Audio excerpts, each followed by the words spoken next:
اور ہم نے نیشنل اور انٹرنیشنل سیکورٹی کو کمپرومائز کسی صورت نہیں کرنا. اس کو کہتے ہوئے لیکن جو کچھ ہو رہا ہے اس وقت وہ میں نے کیونکہ آپ سے وعدہ کیا تھا اور وہ بتانا بہت ضروری تھا, تو اس صورتحال کے اندر میں آپ کو یہ بتاؤں کہ اس میں جو دو قسم کے آپریشنز جو ہیں اس وقت چلائے جا رہے ہیں آئی ایس آئی کی طرف سے.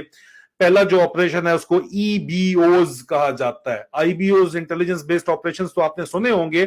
جو پہلی طرح کا آپریشن ہے جو اس وقت بین الاقوامی آپریشنز جو چلائے جاتے ہیں آئی ایس آئی کی طرف سے, وہ پہلا جو قسم ہے وہ ای بی اوز کی کہلایا جاتا ہے, یا ایمبیسی بیسڈ آپریشنز اس کو کہہ سکتے ہو آپ. دوسرا اس کو کہتے ہیں جی این ای بی اوز, نیبوز کہا جاتا ہے.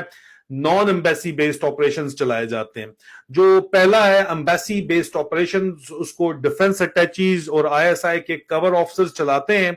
ان کو D G X, D G H اور ڈی جی کے پاکستان آئی ایس آئی کے انٹر سروسز انٹیلیجنس کے چلاتے ہیں, لیکن ہم آج اور صرف ڈی جی ایکس کی بات کریں گے کیونکہ ڈی جی ایکس کے انڈر کمانڈ جو ہے وہ یو کے, یونائٹڈ کنگڈم اور یو ایس اے کی کمانڈ براہ راست آپریشنز آتے ہیں. باقی دونوں جو ہیں ان کو ہم ٹچ نہیں کریں گے, ڈی جی ایچ اور ڈی جی کے کو, اور آئی ایس آئی والے اچھے طریقے سے جانتے ہیں کہ میں یہ کیوں نہیں کر رہا. نہیں تو میرے پاس دستاویزی ثبوت وہاں پہ بھی موجود ہیں, ایک ایک چیز موجود ہے. اگر میں واقعی غدار ہوتا, میرا اللہ گواہ ہے, آئی ایس آئی والوں کو بھی پتا ہے, تو آپ کے کور آفیسرز کے نام تک مجھے پتا ہے ایچ اور کے میں. اگر میں واقعی غدار ہوتا تو میں وہ نام لے کے ان کو ایکسپوز کر دیتا, لیکن میں یہ نہیں کروں گا. اگر میں نے لندن کے جو آپ کے اسٹیشن چیف کا نام لیا تو صرف اس لیے لیا کہ اس کو براہ راست مجھے قتل کرنے کا ٹاسک دیا گیا تھا, اور میں نے اس کو اگر ایکسپوز کیا تو عدالت کے اندر جا کے پھر ایکسپوز پہلے کیا, اور جب اس کو آپ نے سیک کیا تو پھر میں نے پبلک اس کا نام لیا ہے.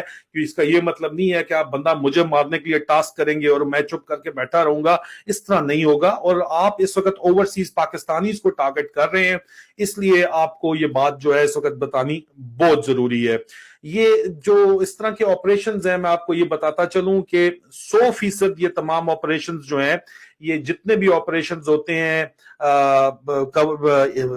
ای B Os, embassy based operations, یہ D G I S I جو ہیں ان کو آتھرائز کرتے ہیں, اور ڈی جی ایکس جو ہیں وہ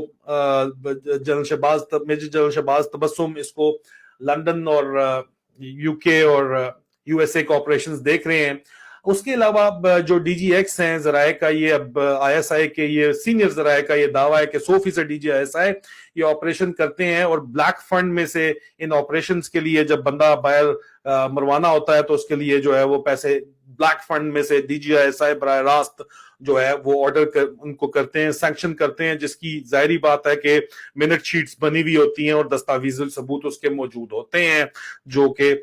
ہمارے سورسز نے جو ہے وہ ہمیں دکھائے بھی ہیں اور ہمارے پاس ضرورت پڑنے کے اوپر فراہم بھی کیے جا سکتے ہیں. اس کے ساتھ ساتھ میں آپ کو یہ بتاتا چلوں کہ یہاں پہ بڑا ہی مشہور قصہ ہوا تھا یو کے اندر, محمد گوہر خان کا قصہ تھا, جس کو ٹاسک کیا گیا تھا وقاص گورایا کو قتل کرنے کا, جس کے عوض اس کو 1,00,000 پاؤنڈ, جو کہ اس وقت تقریباً 4 کروڑ کے قریب روپیہ بنتا ہے, وہ دیا گیا تھا. اس طرح کے آپریشنز کے لیے ویک لنکس ڈھونڈے جاتے ہیں.